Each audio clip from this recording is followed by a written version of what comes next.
श्री गणेशाय नमः। आप सभी का हमारे YouTube चैनल खुशी ज्ञान सागर में हार्दिक स्वागत है।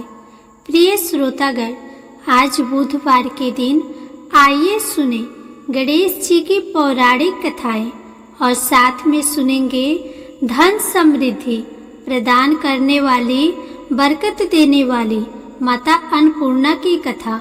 तो इन कथाओं को श्रद्धा और भक्ति के साथ पूरा अवश्य सुनिएगा।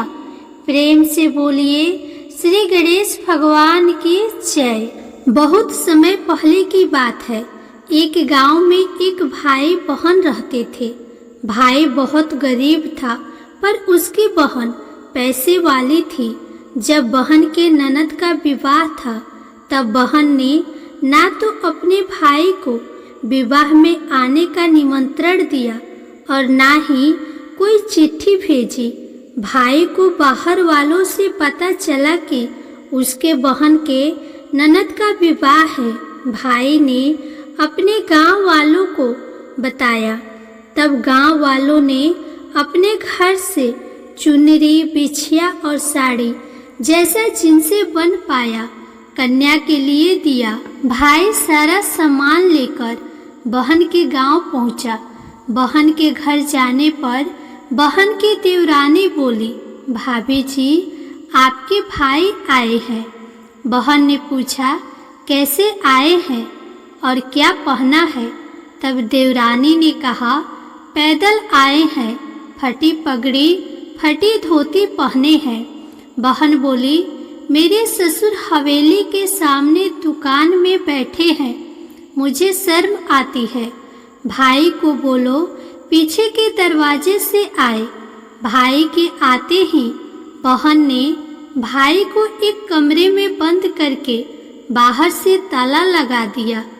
एक तरफ लड़की का विवाह हो रहा था, गाजे बाजे बज रहे थे, अतिथियों को भोजन कराया जा रहा था और दूसरी तरफ भाई को कोई पानी तक पूछने वाला न था। तभी भाजे की बहू को दया आई और उसने दरवाज़ा खोल दिया। दरवाज़ा खोलते ही भाई वहाँ से भागा। 2 दिनों के भूखे प्यासे रहने के कारण उसे चक्कर आने लगे। रास्ते में एक गणेश जी का मंदिर था, वहाँ जाकर गिर गया और रोते रोते गणेश भगवान को अपनी व्यथा सुनाई और बोला, हे गणेश जी महाराज, आज मेरी गरीबी के कारण से मेरी सगी बहन ने मुझे धिक्कार दिया। घर जाने पर मेरी पत्नी, मेरे बच्चे जब पूछेंगे कि विवाह से क्या मिठाई लेकर आए हैं, तो मैं क्या जवाब दूंगा? तब गणेश जी को उस पर दया आ गई और गणेश जी भगवान बोले, मेरे बगीचे से ककड़ी और तरबूज तोड़कर ले जा। तब भाई ने ककड़ी तोड़कर झोला भर लिया और अपने घर गया। घर जाते ही बच्चों ने पूछा, पिताजी, बुआ के यहाँ से हम लोगों के लिए क्या लाए हैं? झोला खोलते ही छोटे तरबूज सोने के गेंदे में बदल गए। बाकी तरबूज काटे तो उनमें से हीरे मोती निकले। पत्नी बोली, आप बहन के घर से इतना कुछ क्यों लाए हैं? आपकी बहन ने हम लोगों को बहुत ज्यादा दे दिया है। भाई ने कुछ भी जवाब नहीं दिया। गणेश भगवान की कृपा से उनके दिन बदल गए। भाई का काम धंधा जोरों से चलने लगा। धीरे धीरे गहने, कपड़े, रहने के लिए मकान बन गए। पत्नी बोली, एक बार ननद जी को बुलाकर लाओ। भाई नए कपड़े, नए जूते पहनकर रथ में बैठकर बहन को लेने गया। देवरानी बोली, भाभी जी, आपके भाई आए हैं। बहन ने फिर पूछा, कैसे आए हैं और क्या पहना है? तब देवरानी बोली, रथ में बैठकर खूब ठाठ बाट से आए हैं। बहन बोली, मेरे भाई को बोलो कि हवेली के सामने से आए, मेरे ससुर देवर जेठ देखेंगे। भाई का बहन ने खूब स्वागत किया। भाई बोला, बहन, मैं तुम्हें लेने आया हूँ। तब बहन ने कहा, मुझे भी बहुत दिन हो गए हैं, चलो मैं चलती हूँ। भाई बहन को लेकर अपने घर आया। भाई और उसकी पत्नी ने बहन का खूब आदर सत्कार किया। जो चीजें मांगी सब बनवा कर दिया। बहन बोली, भाई मुझे एक जूती चाहिए। तब भाई ने मोची को बुलाया और कहा, मेरी बहन के लिए ऐसी जूती बनाओ जो मुंह से बोले। भाई ने बहन को बहुत सारा धन देकर विदा किया, पर अभी तक वह जूती नहीं आई थी।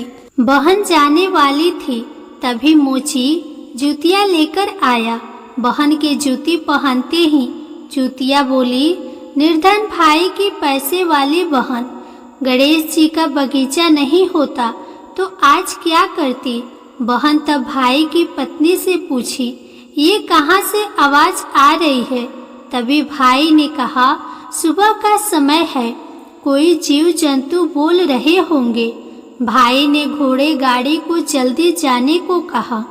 बहन के जाते ही पत्नी जिद करके बैठ गई कि जूतियाँ क्या बोल रही थी। तब पति ने अपनी पूरी आप बीती सुनाई कि कैसे बहन ने मुझे 2 दिन भूखा रखा, कमरे में बंद कर दिया था। भांजे की बहू ने दरवाजा खोला, तब मैं बाहर आया और गणेश जी के शरण में जा पहुंचा।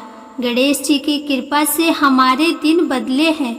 उसने अपनी पत्नी को सारी बात बताई। तब पत्नी बोली, अगर मुझे मालूम होता तो मैं आपकी बहन को कुछ नहीं देती। मेरा दिया हुआ सब कुछ वापस लेकर आओ। तब पति बोला, गणेश भगवान ने हमें सब दिया है। अगर वह मुझे भूखा प्यासा कमरे में बंद नहीं करते तो मैं गणेश भगवान के मंदिर में क्यों जाता। क्या मैं गणेश जी को अपना दुखड़ा सुनाता। तुम अपना मन मैला मत करो। अपने पर तो गणेश जी की कृपा है और किस चीज की कमी है। फिर दोनों गणेश जी के आगे झुककर प्रणाम करते हैं और जयकारा लगाया। हे गणेश जी महाराज, जैसी कृपा आपने गरीब भाई पर करी, वैसे ही अपने सभी भक्तों पर अपनी कृपा बनाए रखना। तो प्रेम से बोलिए श्री गणेश महाराज की जय। अब आइए गणेश जी महाराज की अगली पौराणिक कथा सुनते हैं। एक बार देवी तुलसी विवाह हेतु वर ढूंढने के लिए तीर्थ यात्रा पर निकली थी और ढूंढते ढूंढते वह गंगा किनारे पर पहुंच गई। उस वक्त गणेश भगवान गंगा किनारे तप कर रहे थे। उन्हें देखते ही देवी तुलसी उन पर मोहित हो गई और उनके मन में गणेश भगवान से विवाह की इच्छा उत्पन्न हुई। फिर देवी तुलसी ने गणेश जी के पास जाकर उनका ध्यान भंग कर दिया। आंखें खोलने के बाद गणेश भगवान के सामने देवी तुलसी खड़ी थी, लेकिन सामने एक स्त्री है, इसलिए अपने क्रोध को नियंत्रण में रखकर गणेश भगवान ने पूछा, आप कौन है देवी और मेरा ध्यान भंग करने का क्या कारण है। जवाब में देवी तुलसी ने अपने परिचय के साथ गणेश जी से विवाह की बात कर ली। उत्तर में गणेश जी बोले, देवी मैं ब्रह्मचारी हूँ, उस वजह से मैं विवाह नहीं कर सकता। अपने विवाह प्रस्ताव के लिए ना सुनने के बाद देवी तुलसी क्रोधित हो गई और उन्होंने गणेश जी को श्राप दे दिया कि उनका ब्रह्मचर्य टूटेगा और उनके 2 विवाह होंगे। इस बात पर गणेश भगवान भयंकर क्रोधित हो उठे, क्योंकि एक तो वह स्त्री है,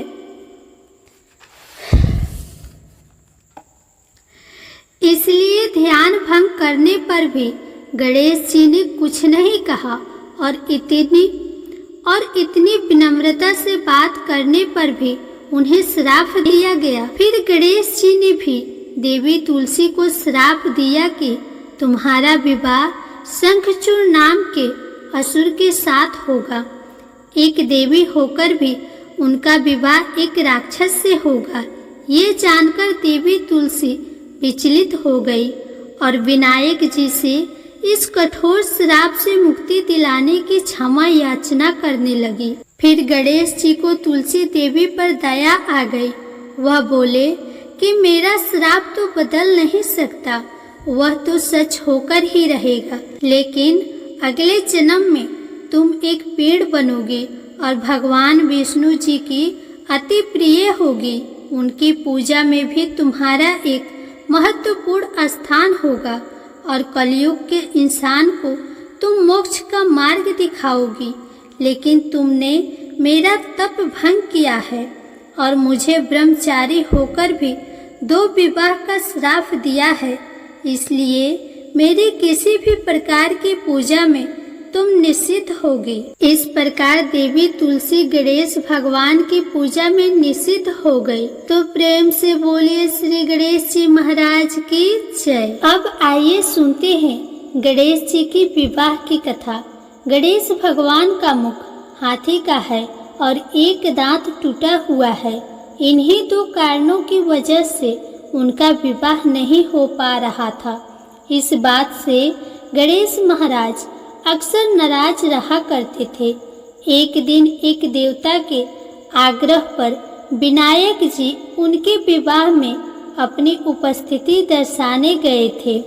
विवाह स्थल पर पहुंचने के बाद कुछ देवताओं ने मिलकर गणेश भगवान का समय पर विवाह न होने के कारण उपहास किया, जिससे गणेश जी बहुत ही अधिक नाराज हो गए।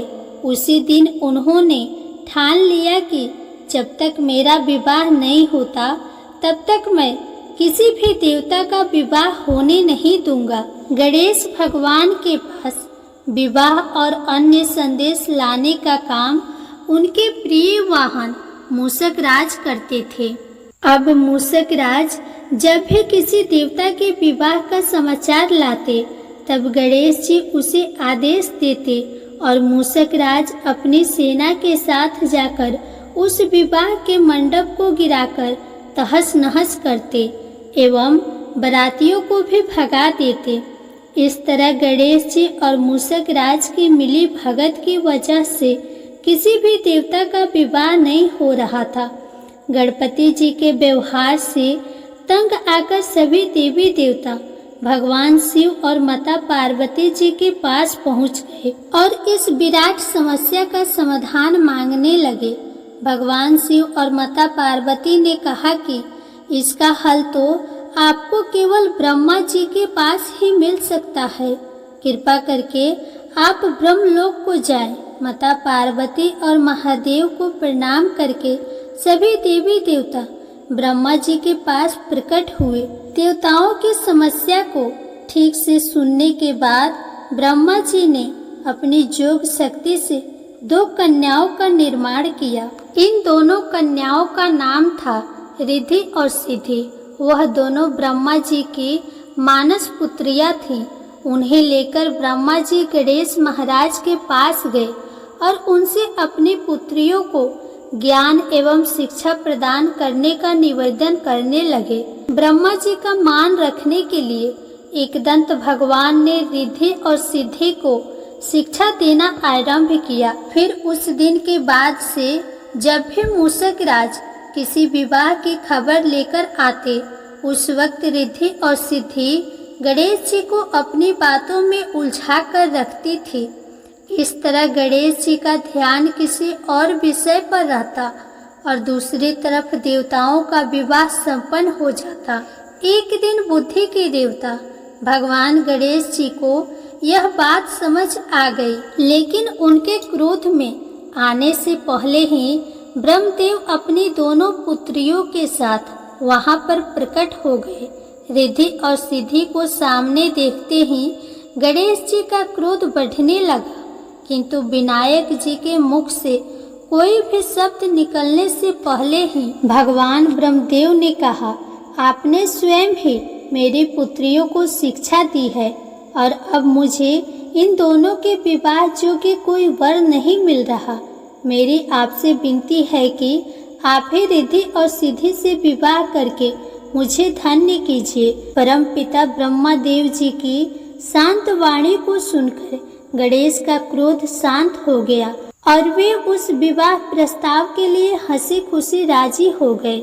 विवाह के बाद अपनी दोनों पत्नियों से उन्हें 2 पुत्र प्राप्त हुए, जिनका नाम रखा गया शुभ और लाभ।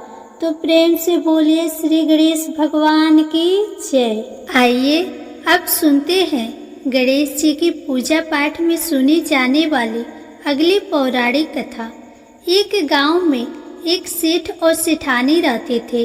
वे बहुत ही धार्मिक प्रवृत्ति के थे और वे गणेश जी के अनन्य भक्त थे। वे दोनों बिना चूके हर बुधवार को गणेश जी का व्रत रखते थे और शाम को ब्राह्मणों को भोजन कराने के बाद अपना व्रत खोलते थे। सेठ जी का काफी बड़ा परिवार था। वे सब आपस में बड़े प्यार और भाईचारे से रहते थे, लेकिन सेठानी और सेठ की कोई संतान नहीं थी। इस विषय पर परिवार और गांव के लोग आपस में बहुत बातें किया करते थे। सभी लोग सेठानी को बांझ बुलाते थे। ये सभी बातें सुनकर सेठ और सेठानी बहुत दुखी होते थे। एक बुधवार के दिन सेठ और सेठानी भगवान गणेश जी की पूजा संपन्न करा के मंदिर से बाहर आ रहे थे। तभी उन्हें सीढ़ियों पर एक छोटा सा बच्चा अकेले बैठा हुआ दिखा। बालक को देखते ही दोनों उसके पास गए और पूछा कि तुम्हारे माता पिता कहाँ हैं? लेकिन बच्चे ने अभी तक बोलना नहीं सीखा था, इसीलिए वह बोल ही नहीं पाया। पर दोनों सेठ और सेठानी बच्चे के पास शाम तक बैठे रहे। तब तक पंडित जी और सेठ जी और उनके नौकरों ने आसपास जाकर बच्चे के माता पिता को खोजने की कोशिश की, लेकिन उन्हें बच्चे के माता पिता या बच्चे खोने की कोई खबर ही ना मिली। फिर पंडित जी ने सेठ और सेठानी को वह बच्चा अपने घर ले जाने के लिए कह दिया। साथ में यह भी कहा कि अगर बच्चे के माता पिता यहाँ पर आते हैं तो मैं स्वयं उन्हें आपके पास ले आऊँगा। तब सेठ और सेठानी की खुशी का ठिकाना नहीं रहा। वे दोनों खुशी खुशी उस नन्हे बालक को अपने साथ लेकर गए। सेठानी ने बच्चे का नाम अपने आराध्य भगवान श्री गणेश जी के नाम पर गणेश रख दिया और बड़े ही प्यार और दुलार से उसका पालन और पोषण करने लगे। कुछ दिनों के बाद उसी गांव में एक ठग पति पत्नी आए। उनका इरादा गांव के सबसे अमीर आदमी को ठगने का था। वे दोनों ठग गणेश मंदिर के सीढ़ियों पर बैठकर सोच विचार कर रहे थे। तभी वहां पर पंडित जी आ गए और गांव में अनजान लोगों को देखते ही उनसे पूछा कि क्या आपका बच्चा खो गया है?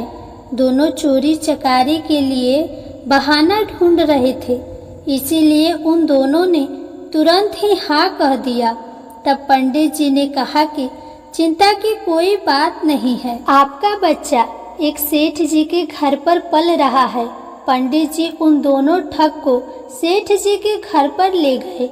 गणेश के माता पिता आ गए हैं, यह खबर सुनकर सेठ और सेठानी बहुत दुखी हुए। सेठ जी ने उन दोनों पति पत्नी को एक रात के लिए अपने अतिथि गृह में ठहराया। अब वह दोनों ठग सिर्फ मौके की फिराक में ही थे।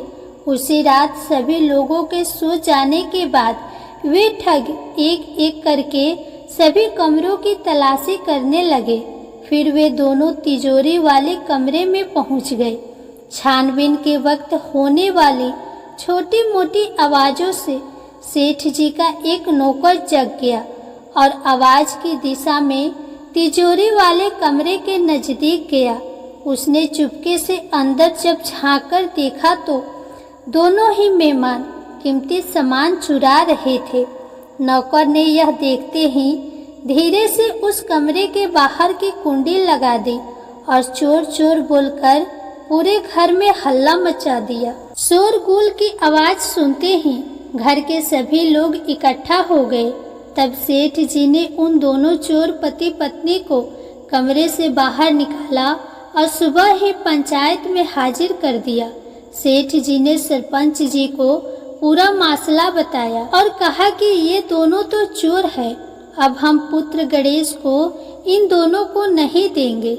लेकिन वे दोनों ठग पति पत्नी अपने जिद पर ही अड़ गए और बच्चे को ले जाने की जिद करने लगे। सरपंच जी ने इस गंभीर समस्या का एक तोड़ निकाला। उन्होंने सेठानी और दूसरी औरत को गणेश जी के सामने खड़ा कर दिया और कहा कि जिसके भी आंचल से दूध की धार गणेश के मुंह में जाएगी, वह बालक गणेश उसी के पास ही रहेगा।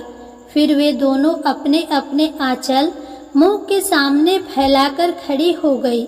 सेठानी जी मन ही मन भगवान गणेश के नाम का जप कर रही थी।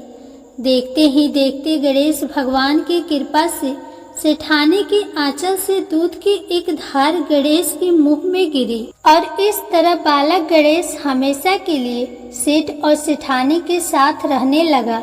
बोलिए श्री गणेश भगवान की जय। प्रिय श्रोतागण, अगर आपको यह कथा पसंद आई हो तो इस वीडियो को लाइक करके कमेंट बॉक्स में गणेश भगवान की जय जरूर लिखें। साथ ही चैनल को सब्सक्राइब भी कर दें।